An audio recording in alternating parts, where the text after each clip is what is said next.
laawol kisal ko laawol peewal e ɓantal. Bismillahi irrahmani irrahim. Alhamdulillahi rabbil alamin. ولي الصالحين الذي بنعمته تتم الصالحات وتطيب الأوقات. نحمده جل وعلا على آلائه الجسيمة، ونصلي ونسلم على عبده ورسوله محمد وعلى آله وأصحابه وعلى كل من سار على نهجه واهتدى بهديه واستنى بسنته واقتفى أثره إلى يوم الدين، وسلم تسليما كثيرا مزيدا. أما بعد، أيها الإخوة أحباب الكرام، أحييكم بتحية الإسلام، تحية أخي المسلم لأخيه المسلم، قائلا لكم السلام عليكم ورحمة الله وبركاته. هذه جلسة نريد أن نتذاكر فيها بمشيئة الله جل شأنه كالعادة حول عنوان حقيقة يجب أن نقف عليها. ما هذه الحقيقة؟ أن شيعة الرافضة يريدون أن يحولوا للمسلمين الكبش كلبا، ولا ينبغي بل ولا يجوز أن يوافقوهم على هذه الإرادة الخبيثة. ونسأل الله تعالى أن يلهمنا رشدنا وأن يقينا شر نفوسنا، إنه سبحانه وتعالى يتولى هداية عباده. أري أن يتي الله سبحانه وتعالى إن جولين لادن صلى الله عليه وآله وسلم misalmini on salminango islam. aray siɗum feƴƴi e ko raɓɓiɗi wono wowɗen jooɗorde ɗeɗo ɗiɗo jondeji wiyeteɗi mudakara ɓeydodirgol dartidugol ko anduno no anditira ɓay jomumen wi wa dhakkir fa inna dhikra tanfa'u lmuminin. aray ndeɗo jonde ko faalaɗen heyɗintinde mayre ko jammore haqiqatun, no woodi hunde nde tawata yajibu no waɗɗi an naqifa alayha nde humpitotoɗen nde. no woodi hunde nde tawata ko nde haqiqa, no hanani kala julɗo nde o humpitoto nden hunde. honnu woni nden hunde? ko wonde mashi'a rafida ngol ɗo leñol ka diina, dambitiɓe diina e ngol ɗo leñol wi'etengol shi'a rafida, ɓay ko ɓoggol juutungol. hiɓe faala si tawi julɓe ɓen tawtata ɓe jokka ɓe mere maɓɓe on, yo julɓe ɓen sikkito goonga mo woni on e muɗum. ɗum ko ma julɓe ɓen humpito. ɗum hino jeeya e ko shi'a rafida woni rugande, no jeeya e ko ɓe woni ladande, no jeeya e ko ɓe faala yo wonu. hay si tawi julɓe ɓen tawtataɓe 100% ma ɗum 50%, hay si tawi ko feccere nder temedere fof, ko ɓe faala koye ɓe yaw ha ɓe sikkintinna julɓe ɓen ko ɓe hoolino kon, ɓe wonta hande kadi hutitiɓe ɗum haysi ɓe hutaki ɗum. on andi hutagol e hutitagol no serti. on andi nden ñanden en yewtuno ɗo wiɗen shi'a rafida alhaali maɓɓe on fewno ɗo hino waywa neɗɗo faalaɗo sikkintinde neɗɗo ɗetta lawol no ɗum timmira, ya haa si tawi neɗɗo on tiiɗa e hunde nden o sikkitoɗo ha tabita ndeɗo hunde o sikkitikke nde, harale hari o sikkitaki nde few. en andi salaf yewti ka baabu damal ngal ɓe addata rentingol julɓe ɓen, janngugol e juuɗe yimɓe bida'a e heɗitagol konguɗi yimɓe bida'a, fiiwata ɓen ɗon majjimɓe ma sikkintimɓe. ɓeyni wono woduno e yawtuɓe sukaɓe tato goreɓe halduɓe weldi, hiɓe gollodira maɓɓe ngal tiiɗi kono tawi jaka laaɓal reedungal no manki, sabu yimɓe kaɓe weldi ɓe janfodiri wo harayna gonga. ko waɗi jomumen wi'i wa inna kathiran min alkhulata'i la yabghi ba'duhum ala ba'din illa alladhina amanu wa amilu salihati wa qalilun mahum. ɓe wi ɓen ɗon sukaɓe tato ɓay ɓe weldi, ɓe yehi ha juldere donkin fewnitaniɓe, ɓe haldi ɓe fotti kamɓe tato yo ɓe naaru e ngal, si ɓe heɓay coggu dammol mo ɓe maɓɓe waɗa layya wurnita sunna o. awa noon ɓe haldi ɗum mo ɓe yaltani hoore mum no dogude ɗaɓɓa dammol ngol no wakkilade no heɓira dammol ngol. Gooto e maɓɓe heɓi, ɓeya ɗiɗo heɓaali, ɓe humpiti, oya heɓi, kamɓe ɓe heɓaali, ɓe añanimo e ko heɓi ko. Ɓe faala fii o heɓi wata o heɓu baraji ɗi yoɓe fotu perdi ɗi. Ɓe wi joni noon no warreten haa o perdangol dammol koye sikkintimmo e dammol ngol haa o ronka ngol waawde hirsude. Wo ko honno ɗum wonirta. ɓenni wo koyen accu haa ñande annduɗen ɓay o heɓii soodoygol ngol ñande o soodi waɗen fottanɗe e makko fottanɗe ɗe yiida attoɗaa an fottude e makko hollaamo ko bareeru o soodi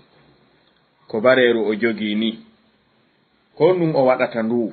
hara noon a hoynitaali ɗon a accitaali a yiltoraali ɓaawo haa ser ton wata tuttu ko bareeru ni son serti min fotti mi ɓeydaymo sembinande ko bareeru o hirsoyta ɓe haldi ɗum ɓe fotti kamɓe ɗiɗo oya yeesoodoye dammol ngol ka daral ka dammi ɗi yeete to ngo ɓornana ɓoggol ari himo yahude o fotti e jaatigi makko ara noon tun on hiwrimo inni allahu akbar mata asbahta lil kilabi sa'iqan ko honde wonɗa soggo bare ɗo o bare ko mbokuma ndu bareeru ko nu watta bare yimɓe ɓe no ɗaɓɓude dammi hiɗa ɗowde bare a ɗum no hulɓini oya darti dammol ngol moƴƴa yeƴƴiti ndaari ngol moƴƴa wi kalbu bareeru wo hi ko bareeru jogiɗa ɗo wo oye ko baalini kaka daral mi soodi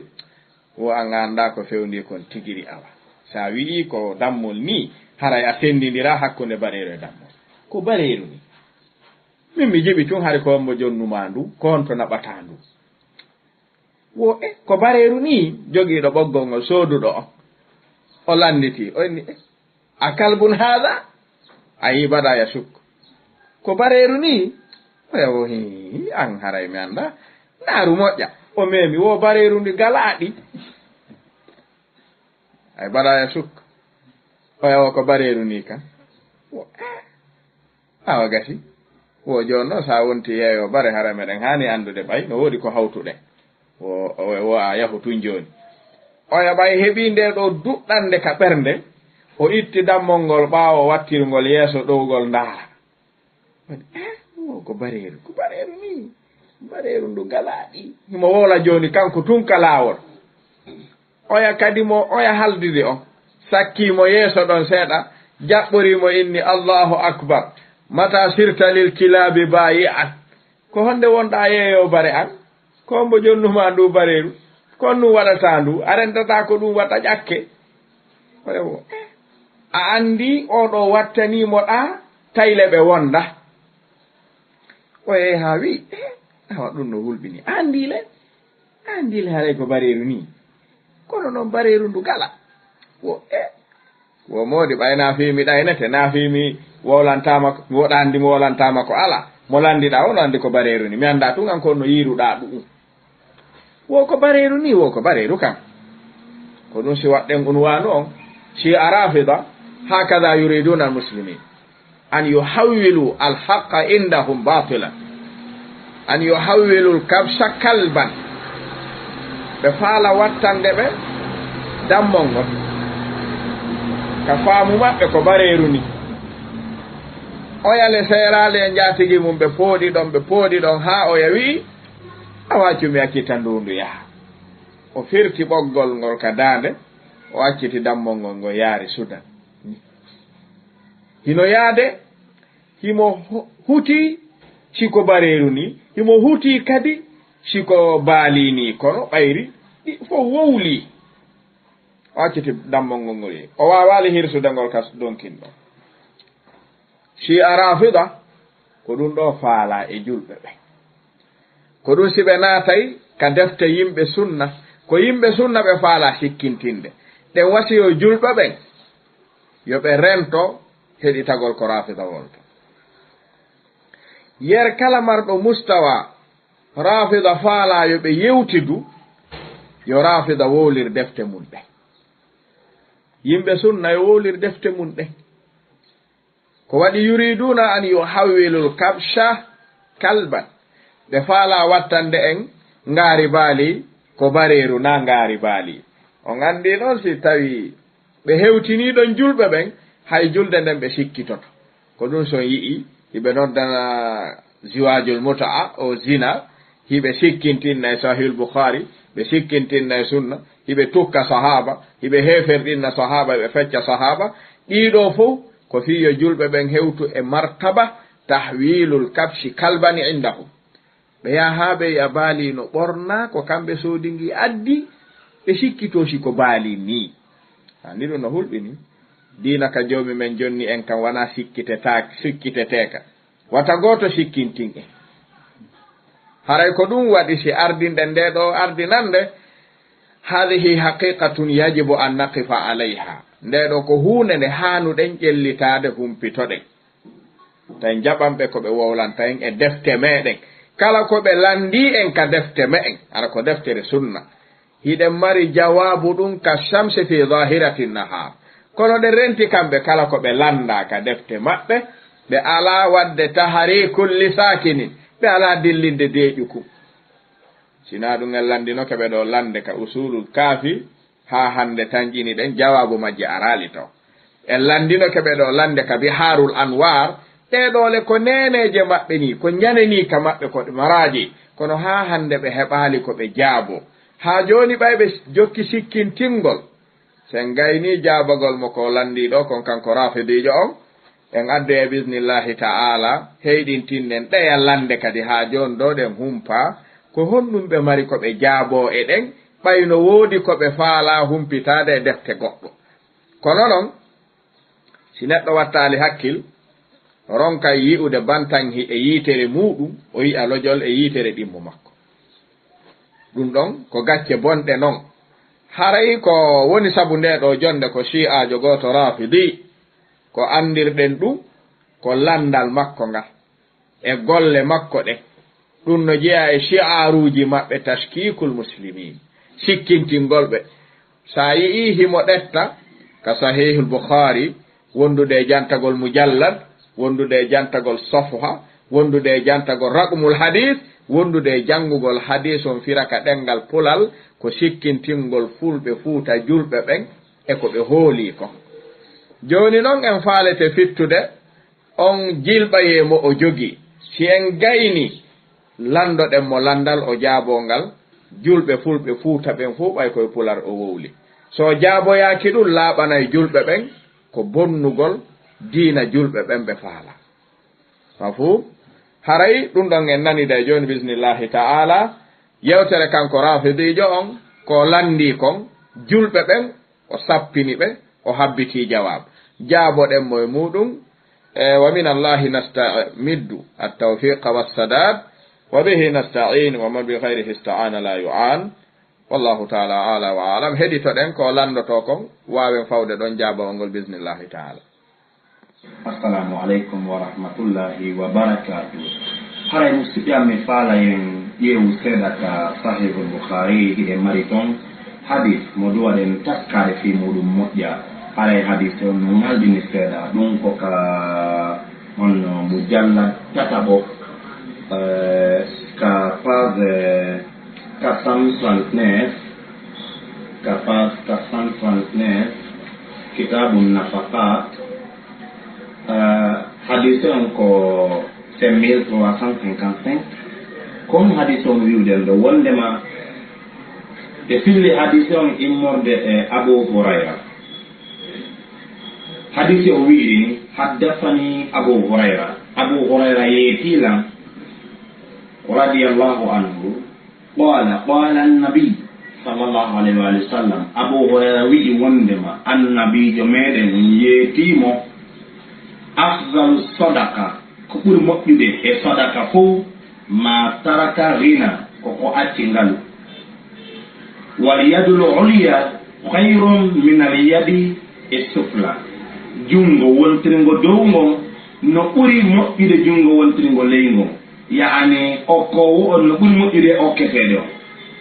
o wi'i wonno wabda biman ta'ulu haray sadaka kamen ngure fuɗɗorte o wi'i wondema taqulu almar'a debbo wi'ay imma an tut'imani wa imma an tutalliqani koye a ñamminan ma feerami ma accitami wa yaqulu alabdu jiyaɗon wi'a at'imni ñamminan wasta'milni gollirami wa yaqulu alibn ɓiɗɗo wi'a at'imni ñamminan ila man tada'uni ko hombo accirtami ñamminan فقالوا بي يا أبا هريرة أي أبا هريرة أسمعت هذا من رسول الله سمعت هذا من رسول الله وإن مرد النبي جون ننقاد يوتر دو بين يوتر من هنال من دي النبي جون ننقاد يوتر قال أبو هريرة وي لا وي هذا من كيس أبي هريرة ɗum ɗo koko sakuhum Abu Hurayra mi itti Abu Hurayra wi dow ga wondema nulaaɗo on maaki ka sakkitorde hadis ɗay woni ɓe ɓiƴiimo ɓay ɓe ngannanimo o wi wona nulaaɗo on maaki ko ka sakuhum am mi itti musidɓe julɓe eyo Abu Hurayra no mari sakuhum ka o itta hadiseji eyo Abu Hurayra yaltenayi hadiseji immorde ka saku makko o wi a wondema ko nulaaɗo on maaki si woniri ni Abu Hurayra wi'i wondema no mari sakum haray ɗen hani wattande ila dey anne hadiseji ko wona fillede immorde makko kon kon toni yurde ko ka annabijo woni yurde ka sakum to woni yurde haray koye watta ila moƴƴa mi yamira en wattane ila moƴƴa annen hadiseji Abu Hurayra ɗin sendidiren iwɗi ɗin ka kara annabijo e iwɗin ka sakum Abu Hurayra haray kon ɗum waade toon ɗum ɗo no ka sahihul Bukhari ndaara deftere nde moƴƴa sahihul Bukhari ka mujallad tatabo ka sengo 149 haray humpaɗo wono wawi ƴewude wassalamu aleykum wa rahmatullahi wa barakatuh tayyib tañƴini ɗen en fof en nani ɗi yewtere haadal mushakkik oɗo neɗɗo sikkintinnowo kono si tawi ɗen faala fewtinde nde ɗo yewtere julɓe ɓen fof umuman yoɓe yi'u penale rafida ɗen sappinen talabatul ilm wonɓe janngude tewrude ɓen hususan yoɓe ɓeydu ƴellitade penale rafida ɗen hiɗen andi en nani ko yewti kon Abu Hurayra no mari kiis kaw ittata yewtereji o damba e nelaɗo no woodi maakuji ɗi nelaɗo on yewti tashkiku hadha rafidi huwa ɓayri ala en laaɓande kiisu Abi Hurayra wa ahadisu rasulillahi min Abi Hurayra falnatrukal kulla kala ko Abi Hurayra wi nelaɗo on maaki laaɓana en si tawi hadha laysa min kiisihi idan ko Abu Hurayra filli fof hibben هذا هو مقصود الرافضي كدوم أفعل هذا يسمى تشكيكا وتلبيسا ونسكين تنقل اجيب نرقل كونونو كانكو رافضي جو سو أدتي صحيح البخاري باي مجوغين وجانغو وجانتك مجلد وجانتك صفحة وجانتك باب النفقة وجانتك رقم حديث deftere nden no juuɗe makko kono ko andirten ko tashkik wa talbis o faala kala men jogiiɗo sahih Bukhari si hoti yo udditu ndaara ka istilahatuji yimɓe sunna hiɓe mari ko ɓe sendindirirta konguɗi joomi meɗen ɗi e konguɗi tagore makko nden ka windugol hiɓe mari ko ɓe sendindirirta konguɗi nelaɗo ɗin e konguɗi tagore nden ka fillagol ko nelaɗo on maaki kon ɗum hiɓe mari istilaha bindudi no ɓe windirta siko aya Qur'an siɓe yewti yewtere ko nde juuti wo e nder arab siɓe yewtude joomi me en ko yewti ɓe adda ɗum ɓe waɗay ɗum bayna qawsayni ɓe howay kowoy ɗiɗoy ɓe fuɗɗo qala Allahu ta'ala ɓe howa ɗiɗoy siɓe gaynoyi ɓe howita ɗiɗoy ɓe hollama koni hakkunde ɗo kon qawlullahi ta'ala siko maku nelaɗo on kadi si ɓe ɗetti wonɗo fillade on si ari ha hewti ala rasulullahi sallllahu alayhi wa alihi wa sallam o howay si o howi o gaynima ko nelaɗon o howi tay ko woni atto kon e yeeso kon fof laaɓanima laysa min qawli rasulillah o hadis ɗo noon ɗum ɗon no ga hada yuridu an yushakkika almuslimina fa hasbu ko waɗi ndaare o wi haddathani abi hurayra hadis on no iwri ɓaawo imamu lboukhari ɓe wi haddathana umar bun hafsin haddathana abi haddathana al amash haddathana abu salih qala haddathani abu hurayra radiyallahu anhu qala ɓe maaki qala annabiyu sallllahu alayhi wa alihi wa sallam ndaaren ɗon bimana lewru no waywa lewru bagguru no howa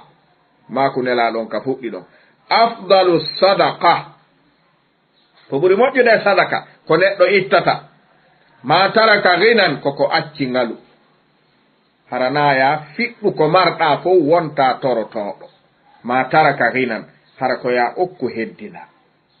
ɗum ɓuri moƴƴude ko waɗi sa yaltini fof a jonni goɗɗo a yaltani yimɓe ɓen haray a uddali yonde a uddu wonde uddituɗa wonde ko ma taraka ginan wal yadul ulya ko jungo dow ɗo okkaygo ngon da'iman hayrun ɓuri moƴƴude min al yadi sufla e diima jungo leyle o ngon ko ɗum ɗo haɗi dongal e salaf tuɗugol jungo okkoye e afdaliya on ka nelaɗon jonni ɗon ɓe heddori ɗon si ɓe ala ko ɓe okka ɓe yondinoto ko waɗi al yadul ulya hayrun min al yadi sufla yoga e salaf no faamuno ɗum nelaɗon ɓe maki wabda a siɗa okkude fuɗɗorɓe man ta'ulu on mo fawciɗa yo rafidijo on udditu deftere nde o tawa e maku nelaɗon ko ɗo gasi imamul boukhari no howi ɗon kadi e kowunno ɗon hada min istilahati wa alamati tarqim inda ahli sunnati wal jamaa ko nelaɗon maki kon gasi taski kalaɗo joni noon abu hurayra yuridu an yastanbita wa yufassira wa yuwassi'a kalama rasulillah lilladhina yarwi lahum fiyo ɓe faamu fensitugol seeɗa e ko nelaɗon faani kon ɓe maaki kamɓe abi hurayra ɓe maaki taqulul mar'a fi honɗum nelaɗo on maakani wabda'a biman ta'ulu fuɗɗor mo fawtiɗa on ko waɗi sonna ma si a jonnalimo dépense taqulul mar'a sonnajo ma on wi'ete sa jonnalimo imma an tut'imani ko imma jonnalan komi ñaama wa imma an tutalliqani imma seeralan mi hootaka amen hada tafsirun min abi hurayra firtay woni maako nelaɗo wabda'a biman ta'ulu wa yaqulu wi ay al abdu jiyaɗo ma mo adduɗa kama no gollandema on at'imni okkoran mi ñaama wastamilni gollinami si a ala ko jonnami mi ñamata fawan golle wabda'a biman ta'ulu abu hurayra yuridu an yufassira lil umma murada rasulillah lam yudif ila rasulillahi ma lam yaqulhu o firtay woni hada yusamma bil idraj e ngara yiwgol ɗum ɗo en faala tun taw fittude e ɓerɗe julɓe ɓen tashkiku rafidi hada ndaare wo nelaɗon ɓe maaki abu hurayra wi ko nelaɗon faandi wabda biman ta'ulu wa yaqulu al ibnu ɓiɗɗo ma on wi'ete at'imni baba okkorelan komi ñaama si on jonnalilan komi ñaama ila man tada'uni ko hombo accirɗon mi yomi yaw mi ñaamoya ka mum sa jonnal ɓiɗɗo ma o ñaama kon to yaka ñaama wo ɓiɗɗo on wowlante ɗum abu hurayra faala firtude wabda biman ta'ulu ko waɗi ɓeɗo sa jonnali ɓe tum ɗum ɗo jokkete maɓɓe ha ɓaynon abu hurayra firti ɗum ɗo ha gayni ene oɗo hadis wallahi alladi la ilaha gayruhu banni rafidijo on adduno oɗo o ɓeyday thiqatu sahaba o ɓeyday ko tindinta udulu sahaba ndaare konngol ngol no labirano ɓe fillani ɓen kamɓe abi hurayra e tabi'ina ɓe wi rafidijo nande ngeni wo nde yewtere ɗo jiɓinimen nde o ɗiƴa nde o ɓittina to ɗiƴere nden honto ɓittere nden ɗo woni ɓe landi abi hurayra ɓe wi aba hurayra sami'ta hadha min rasulillah gila ka fuɗɗiɗa men wi'ude to nelaɗo on ɓe maaki haa ka ɓiɗɗo on ɗo fof ko nelaaɗo on maaki Abu Hurayra wi o waye hada dullu ala thiqatihi wa annahu udul adl mo nundi sina ɗum o wano naadindirde ka o sendi Abu Hurayra wi nelaaɗon ko ɓe maaka nimmi ko haa wabda'a biman ta'ulu gila kami inni ɗon almar'atu taqulu al abdu taqulu al ibnu taqulu ɗum ɗon na nelaaɗon maaka nimmi dey ko min firtiri ɗum maaku maɓɓe on ko ɗum mi faami ɓe faandi e maaku maɓɓe on oyni laa ɗum ɗon mi nanal nelaaɗo no maakira non la hada min kiisi Abi Hurayra ɗum ɗo ko e faamu am min mi ɗetti mi firtiri maaku nelaaɗo on maaku nelaaɗo on ko ɗaa haaɗi mo ɗetti haa ɗon ko ma o gollitira faamugol ɗum ɗo sa tawtilan ɗa waawi tawtude si a lundi kelan a lundaaki nelaaɗo si tawi karamokoɓe artuɓe ɓaawo ɓen no sellani ɓe ka ɓe firta maakuuji nelaaɗo ɗi kombo ɓuri handude e firtugol komo nelaaɗo maaki haa hewti mo ɓe maakani mo basara tan ɗon na artuɓe ɓaawo ɓen imam ibnu hajar ɓe ɗetti Bukhari fof ɓe firti maakuuji nelaaɗo ɗi sahaba ɓen no hannde ɗum ɓuri ɓe kamɓe ka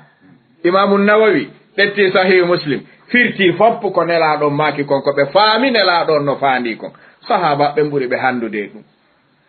ɗum ɗon hino wi'e al idraj Abu Hurayra alaaɗo kiis kaw filloto o wi'a ko nelaaɗo on maaki har ko mi wi'i kono noon yudirij rafidijo on no gasa hara himo andi seeɗa ma hara o annda lallahu miskin fi babi ahli sunna wal jamaa ɓay o yiiɓe hocca e tuwoni ƴiye ɗen ɓe ƴakka ɓe fura e yimɓe ɓen ɓe barmina ɓe pus ɓe annda e muɗum sina ɗum himo andi ka istilahatuji ulama'il hadis inda ahli sunna wal jamaa hiɓe mari damal wi'etengal babul mudraj hiɓe mari babu al idraj kanje ɗo ɗiɗi koko sahabaɓe ɓen firtiri makuji nelaaɗo ɗi ko nelaaɗo on maakani ɓe kon ɓe firti kamɓe tigiri sahaba ɓen hino feññini ɗum artuɓe ɓaawo ɓen no waɗani ɗin firoji maɓɓe damal ko andirte ɗo haa ɗo ko maaku nelaaɗo on ɗo haa ɗo ko maaku sahabajo firtuɗo maaku nelaaɗo on si ɓaawo ɓen no selli ka firtani nelaaɗo hon to gacce filliɓe ɓen kamɓe ɓe wata firtude kombo ɓuri waawde arabu e faamude ko nelaaɗo on maaki haa hewti sahaabaaɓe ɓen awa ɗum ɗo ko kiis istinbat wi'ete woni ko faamu angunni e ko nelaaɗo on maaki ko rafidijo on yo ndaaru ko sahih Bukhari ndew jogi faasilano ɗon howgol maaku nelaaɗon bidayatan wa nihayatan konngol Abu Hurayra ngol tokki ɗon noon o firti ko faami kon e ko nelaaɗo maaki kon laaɓa reedungal kadi timmi ene Abu Hurayra ɗum ɗo fof ko nelaaɗo on maakamma o wi o waye gilaɗa haaɗa hada min fahmi wastinbati wa kiisi ilmi la min rasulillah mi bakata e maɓɓe ko ɓe maaka ene hoolaare ɗen mari holniiɗo ɓuri oɗo on mbo marɗen holniiɗo haa hewti sendindirowo ko mun kon e ko goɗɗo gooko a fiyo en faamu seeɗa rafida ko ɓe faala ko an yuhawwilul kabsha kalban la nuwafiquhum alayhi abada al kabshu kabsun wal kalbu kalbun eyi ngaari baali ko ngaari baali bareeru ko bareeru tagoto nangu bareeru hirsa tagoto firtu ngaari baali acci tangi yahwiya ko bareeru waawɗo haala o taw wolane haa ɗum wona en faamingal damal no e baabu al mudraj woni al idraj hino jeeya ko ɓuri feññinde ɗum e karamo koɓɓen wono imam ibnu hajar al asqalani ma ɗum imamul bayhaqi ma ɗum imamu nasa'i hatta cheikhul albani iɓe jokki ɗum ɗum ɗo na ko tawata on andi ñande goo e wowlino ñande ruttunoɗen o rafidajo winoɗo nelaɗon hari ko yennoɓe nelaɗon hari yennayi en andi ngol konngol makko soɓugol en wanno ɗo jawabe dow maggol wiwɗe si a rafida kala ko ɓe yi'i ka nder defte yimɓe sunna si ɓe faamali ko firti yo ɓe jonnituɓe ɓe landoɓe ɓe ala ko ɓe wowli ko ɓe anda ɗum ala ɓay noon o yi rafida ɓe landete ha tampe ɓe wawata jabade ko waɗi na ko ɓe windi kon fo ɓe andi wona ko ɓe andi ɓe windi ko ɓe windi kon na ko ɓe andi sina ɗum ene si neɗɗo landama homboni baba ma siɗa andi baba ma jiɓoto ɗum ko yimɓe ɗuuɗi o kono rafida anda dina mum kan ko ɗum fiyo laaɓan en imamul bayhaqi ɓe addi ka sunanul kubra e imamul nasa'i ɓe addi kamɓe kadi ka sunanul kubra ɓeɗo ɗiɗo mo ɓeno mari a sunanul kubra ɓe inni wonde abu hurayra wi'i ka sunanul kubra yo rafidijo on hootu ton kono aran gasa wandaɗe oy ko bukhari muslim tum ɓe andi kamɓe kadi bukhari muslim tum en nantaɓe wala fiiɗe goy ɓe andaɗe no wooda ndaare imamu albayhaqi nde ɓe soggi hadisa abu hurayra o ɓe waɗi fasila howir kunku ɓe addi ha ka nelaɗon ɓe maki wabda'a biman ta'ulu hadis on ko ɗon nelaɗon gayni yewtere qala abu hurayrata radiyallahu anhu awa ɓay nelaɗon ɓe maki abu hurayra wi joni miɗo yeesade o komi faami kon e ko nelaɗon maki kon taqulu mra'atuka at'imni wa illa fatalliqni ha hadis on jooɗoyi ɓe wi abu hurayra gila ka wiɗamen ɗo aqulu min rasulillah o wi la gila kami inni on aqulu ɗon min kiisi ko min fahmi wastinbati lil hadith ɗo ko ɗum woni ka sunanul kubra lil imam al bayhaqi ka sunanul kubra kadi lil imam an-nasa'i ɓay ndeɗe gandi ɓe yiɗi nde moƴƴa ko ɓe yiɗiri a sunanun nasa'i sey a rafida ko yiɗiri a sunanun nasa'i ko al khasa'is li aliyin ko imamu nasa'i waɗani ɓe kon e nder mayre imamu nasa'i no waɗani ɓe ton al khasa'is li aliyin deftere ɗeri ɗuɗuɗi ko ɗum ɗon ɓe ɓuri yiɗirde annasa sunanun nasa'i awa noon hino e nder mayre kayre tegiri nden de ɓe yiɗi ɗo inde jeeya noon e neneje ɗen ha joni ɓay ko kamɓe sendata bi mana no wawi nene sendo ɓiɓɓe andi on landaka ɓay mo ɓe musuno ko jibinirako yangi kin fof wonno goto landaki neɗɗo sendu ɓiɓɓe muɗum wo ko wano noon si en darti laawol imamu annasa'i ngol ɓe maaki e yewtere oɗo haddasana muhammad bun ajlan laawol makko ngol noon an zeyd bun aslam an abi salihin an abi hurayrata ndaare moƴƴa ɗo nan ani nabii sallllahu alayhi wa alihi wa sallam ɓe waɗi fasila howay kum ko nelaɗon maaki kon fuɗɗike alyadul ulya hayrun min alyadil sufla wabda'a biman ta'ulu ɓe howi ko nelaɗon maaki kon gasi o sino jannguno seeɗa istilahatuji yimɓe sunna o addatano ɗum ɗo hada dullu ala jahlihi wa jahlihi bi jahlihi ko majjuɗo majja ɗum ko majju ɗum kadi ndaare noon zeyd bun aslam ɓayri abou hurayra wi'i nelaɗon ɓe make alyadul ulya hayrun min alyadi sufla wabda'a biman ta'ulu ka sunanu nasa'i lil kubra qala zeyd bun aslam jooɗinoɓe ha abou hurayra yewti ɓeɓen fa su'ila abou hurayra goto noon ko woni saabu abou hurayra kadi sharhi hadise on ko ɓe abou hurayra yewti ɓen goɗɗo e maɓɓe immi landi ya aba hurayra man ta'ulu ko hombo nelaɗon faandi ɗo ɗa fawti dépense o sharhi noon ɓeeɗanayi ɗo ɓurti laaɓude sababu on noon ja abou hurayra kadi baggitaki tum wowli ɗum o filli ko nelaɗon maaki kon ha gayni goɗɗo immi wiya aba hurayra man ta'ulu ya aba hurayra ko homboni jeyaɗo e ɓeygure ma mo waɗɗiɗa dépensude ko nelaɗon faandi ɗon kon wabda abi man ta'ulu abou hurayra wi imra'atuk sonnama no jeeya e maɓɓe hada fahmun minhu ene hombo ɓuri handude ɗum ha hewtiɓe arabu maɓɓe on ko saliqa amana maɓɓe on ko mawsuqa ridahum min allahi thabitun ɓeɗo ɓuri handude yewtugol far sharha ko nelaɗon ɓe maake wo anfiq sonnajo ma o wiyete anfiq alayya aw talliqni oɗo ko hiɗa fawti o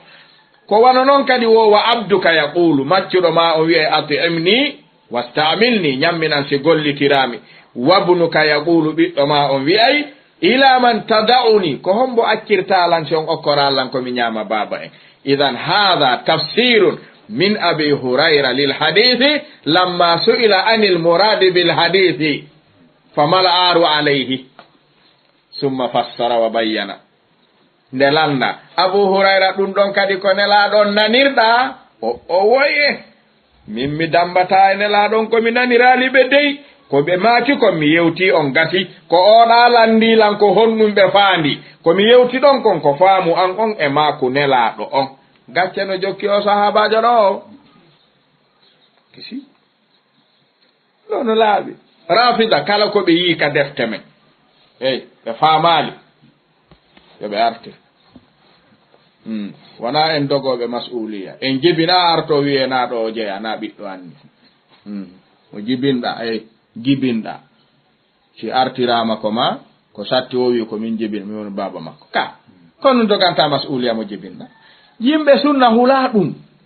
ɗo no laaɓi mi sikki ɗo laaɓani en ka sunanul kubra lil bayhaqi e ka sunanul kubra lin nasa'i wonnema ko sabu Abu Hurayra firtiri ka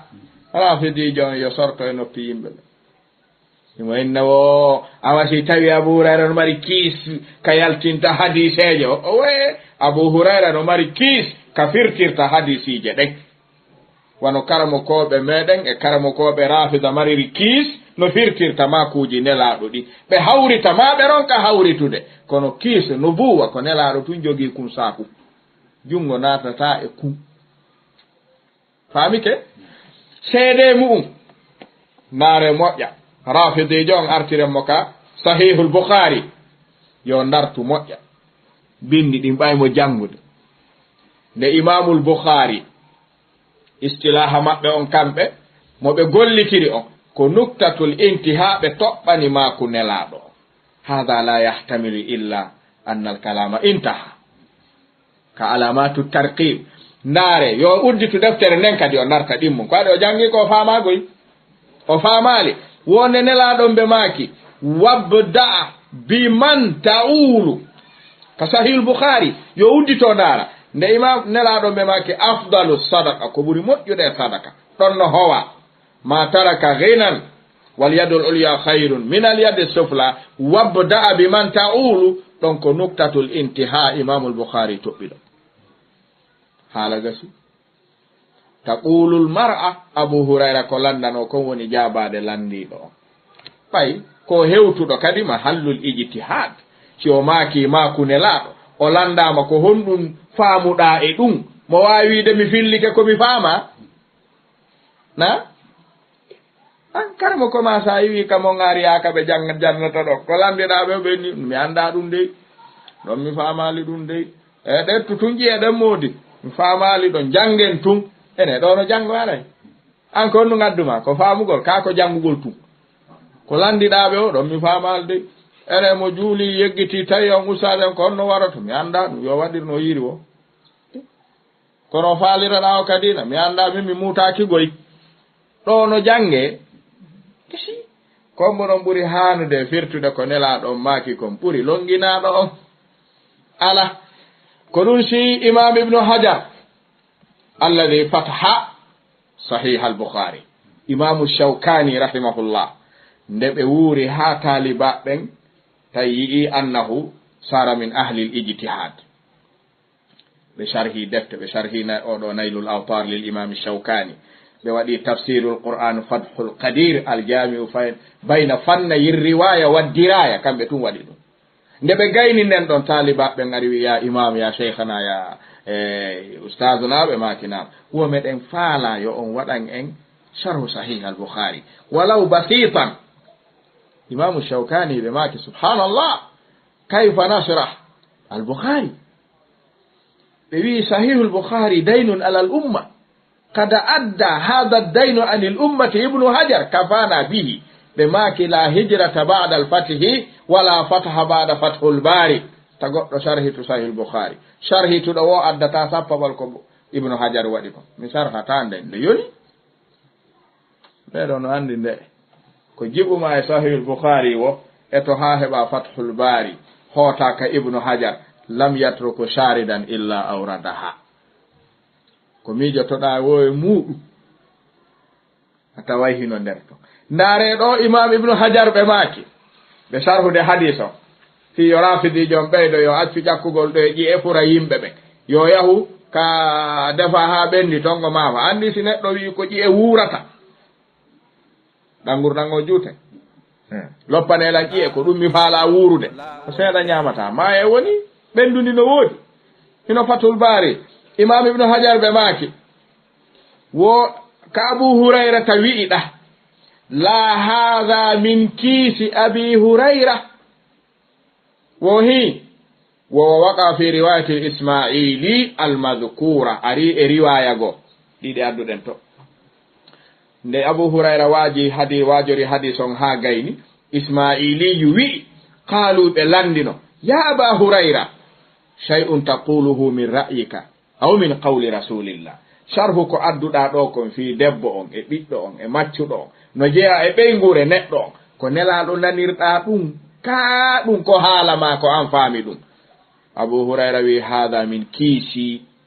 ɗum ko min faamiri noon firkiri noon hadis o hoolare no ɓuri ɗum ɗo wa qawluhu min kiisi huwa bi kasri l kaafi lil akthar ɗum ɓuri sellude kiisi on waɗgol kaaf on kasra ay min hasilihi isharatun ila annahu min istinbatihi woɗon abu hurayra holli ko faamu ko o faami o findini o ɓullintinni yaltiɗo mimma fahimahu min alhadith idan fahmun fahimahu min alhadith almarfu ma alwaqi nde tawno ɗum ɗo ɓeeɗo on e ko woni yaasi kon fof no jaɓi ɓeeɗo koye ɓeygure neɗɗo on jeya abu hurayra firtiri ɗum hadis on kono yewtali o bake nelaɗo ko nelaɗon maka wo waqa fi riwayati l asli bi fathi l kafi aw min kaysi waɗgol kafon kiis e kays ay min fitnatihi no jeeya e pinal e faamu abu hurayra koɓe faami e ko nelaɗon make ko ɗum ɗo woni ka fi sharhu sahih l bukhari fathul bari lil imam ibnu hajar en anndi ɗum ɗo enen jiɓina en ko ari ka sahih l bukhari cheikhul albaniyu nde ɓe ari ka irwa'ul ghalil ka mujallad tammo sengo ɗerol 316 ha jeeɗiɗi nde ɓe addi oɗo riwaya ndaare faqila man a'ulu ya rasulallah qala imra'atuka mimman taqulu karamo ko ɓen ɓe wi'i riwaya abu hurayra mo filli ɗo o firtiri hadisu on e faamu makko ngu jaka heɓike riwaya go ɗettaɗo e sahabajo go mo rewale abu hurayra hollitu ɗum abu hurayra hawriti e ko nelaɗo on maaki tayna kanko ɓe makani wanda hay fiimu ɗum o tawanoka hada e samma ilhaman wa tawfiqan naare moƴƴa jaka goɗɗo go e sahabaɓe landino nelaɗo on tayna e riwaya abu hurayra few na e riwaya sahih bukhari few nelaɗo ko hommo woni man ta'ulu abu hurayra tawaka luɓataɗo nelaɗon ɓe makanimo subhanallah ndaare noon ɗo moƴƴa nelaɗon ɓe makani landiɗo on nde ɓe maki hadis on ka abu hurayra tawaka ɓe maki sonna ma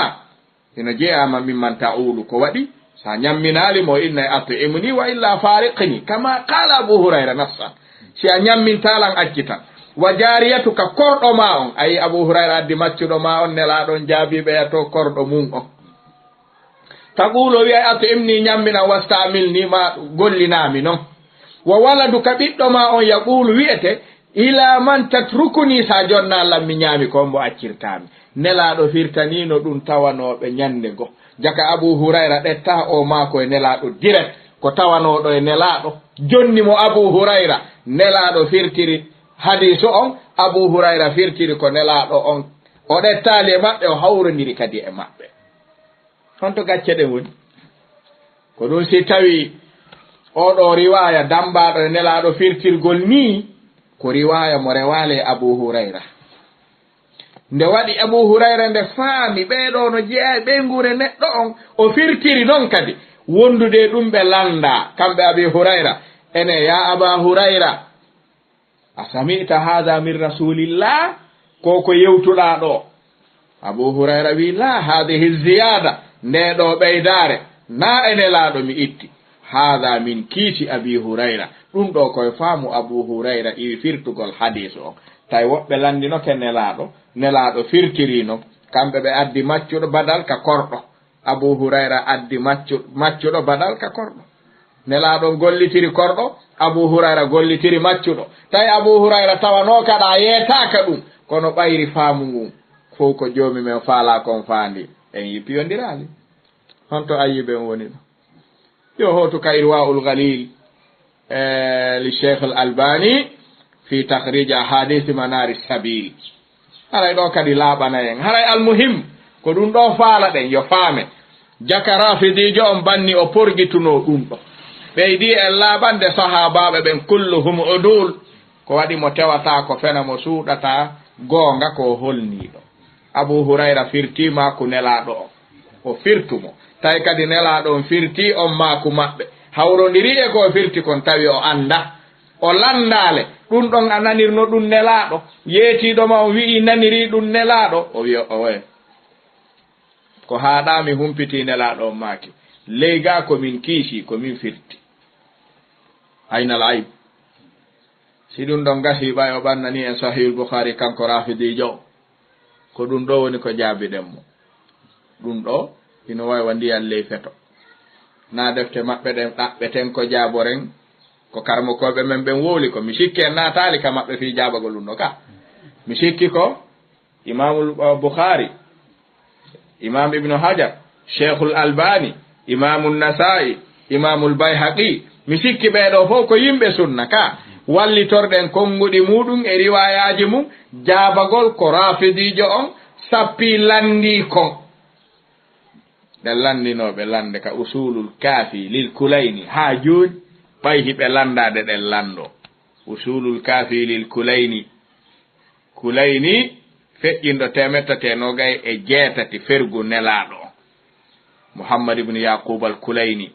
lando ɗen mo kanko rafidijo on o landiten ka sahihul Bukhari en jaabike mo ɗen landomo ka usulul kafi Muhammad ibn Yaqub al Kulayni waɗi nder ton damal ka kitabu tawhid babul hujja kitabu tawhid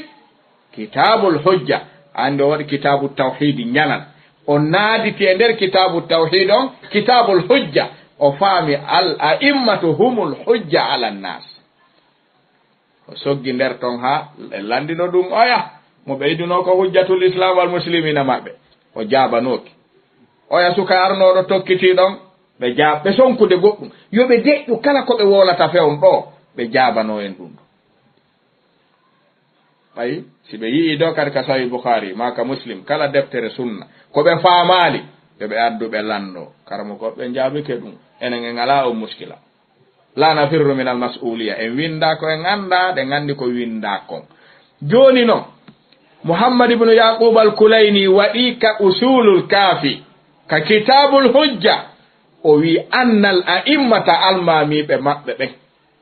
isna ashariya 11 ɗiɗoɓe ɓen wo idha sha'u tuma ɓe faala an ya'lamu nde ɓe andata ko ɓe andano wo ullimu ɓe andinte kisan ɓe sarhani en ngal damal yo jaabani en ɗum damal ɗimmal wo al a'immatu alayhimus salam karafida wo ya'lamuna hiɓe andi mata yamutuna ko honde ɓe mayata wa annahum la yamutuna illa bi ikhtiyarin minhum sina hara ɓe suɓi mayde nden ɓe foppule ko ɓe waraɓe ene ɓe teeɗi mayde nden ɓe wari hoore maɓɓe ka ɓe juha ɓe wara ɓe anda ɗum ɗo boddi en landinokemo ɗum o jabanoki ɗum ɗo yo jabani en ɗo kadi ɗum ko rafida wi ɗum ɓay ko nde ɗo ni usulul kafi fi rafida ka sahih al Bukhari inda ahli sunna sawa'un bi sawa ko nde on deftere hadis on ka maɓɓe ko wano noon kadi landoɗen mo ɓeydana en o wi'i wondema Muhammad ibn Yaqub al Kulayni o watti e nder hujja o wi annal arba leydi ndi foppu mayre kullaha ko tawkid ɓe gandi kullu ko min alfade tawkid jaa annasu kulluhum hada tawkid ka wo annal arda kullaha leydi ndi fop lil imami alayhi salam ko almami on jeyndi ko kanko fewjata fi mayri yoɓe jabani en ɗu'u honto on jeyɗo ndi leydi no fewjude honto woni ka wirniɗo no wawi fewjude fi ɗum kadi kontina yahude ɗeɗo dame tati tun faala ɗen heyɗintinde ɓe landike koni kon ka Bukhari en jaabike mo hadis on ko karmo ko ɓen jaabi kon subuha ala ɗon ko teddungal ɓeydiɗo e laaɓa reedu e hoolare sahaba ɓen ɓeydiɗon e tinnare maɓɓe daragol feññinana mofte ɗen ko nelaɗon addi kon woni nder ɗon janfa ala ɗon hutare ala ɗon yo jaabani en Muhammad ibn Yaqub al-Kulayni ko wiide o kon almamiɓe maɓɓe ɓen tuma ɓe faala andude o ɓe anda e kala ko ɓe faala tuma ɓe faala maayide o ɓe maayata si ɓe suɓaki mayde ɓe maayata ko on ɗum wari ɓe nawnuɗo e maɓɓe maayi ɗuuɗa fof ko wara ɗum yo jaabano en ɗum leydi ndi kandi mutata ha kange fuɗata ko almami on jeyi kanko woni fewjude joni yo yeeti en kono ɗum wonirta siko kanko en jaɓay siko goɗɗo goo e maɓɓe kala mo ɓe suɓi yo jaabo siko arabujo siko pullo fuuta siko kala leñol ngol o woni yo jaabano en ɗeɗo dame tati ka usulul kaafi kitabul hujja woni al a'imma si ɓe jaabike ɗum ɗo gila ɗon ko ɓe yiiti ka defte men wowe ɓe lando si ɓe ronki ɗum ɗo haray yo ɓe terto yawtugol mboddi luubo mboddi fof waray ka sa yiɗo bolle ɗiɗi hinoɗa wondi hen hinoɗa kadi wondi ta wi waren ndiɗa taw ɓattini o luubo ko waɗi mboddi ko fanɗu ndi woodi ndi hebbinta gatal ala ka mawɓe makata kaɗen en nantangal pulal mboddi ko fanɗu ndi hebbinta gatal no woodi kono woni hebbinta gatal fure no wawi heƴude e nder mum no wawi hara ko toso kunni wiyama ɗo cup ɓeɗo o maayi no ndaara naafi ko toso kun ɓe warno kun noon kankun kadi mo ƴaali ko kun wara kon nafaali fus ɓe wi tuma mayɗo jonnita gonga o perdu ndaaraɓe toñuma ɓe wari mo so dogunara ɓe warali mo ɓuuri ka kesi almuhim ko faalaɗen faamude rafida ko mushakkikun wa mo labbisun koɓe faala hikkintinde en ɗen toro julɓe ɓen fop umuman wa hususan taɓe tewto rafida taɓe heɗito rafida kala ko si a rafida sappin e defte sunna wi ɗum ɗo non jaabe ɗum ɗo yoɓe addu yimɓe sunna no andi jawabu ɗum kono noon ɗen toroɓe ɓe jaabo ɗeɗo kamɓe kadi fiɓe almamiɓe ɗo ɓay mo tukkude ɗo Abu Hurayra wo Abu Hurayra no mari kiis ka itta nela hiɓe wi aɓe jogii almamijo zeruɗo leydi ndi fof o maayino himo ka nder leydi mo ayni leydi ndin dow ga onno ɗum woni yarde ko onno ndiya woni saƴirde o maayino ko onno nange woni dogirde o maayino maayiɗo no fewjaɗuno yoɓe jaabano en ɗo ma fo ala ko ɗum ɗo falnoɗen andintinde en toro Allah subhanahu wa ta'ala no hawrindin tan konko yiɗo wela o pottinen kala ko tikkintamo هذا والله تعالى أعلى وأعلم والسلام عليكم ورحمة الله وبركاته لا أبوتنا كلا كتكنتم هذا والله تعالى أعلى وأعلم والسلام عليكم ورحمة الله وبركاته لا أبوتنا كلا كتكنتم هذا والله تعالى أعلى وأعلم والسلام عليكم ورحمة الله وبركاته لا أبوتنا كلا كتكنتم هذا والله تعالى لا والكسل كلا والبي والإبانتال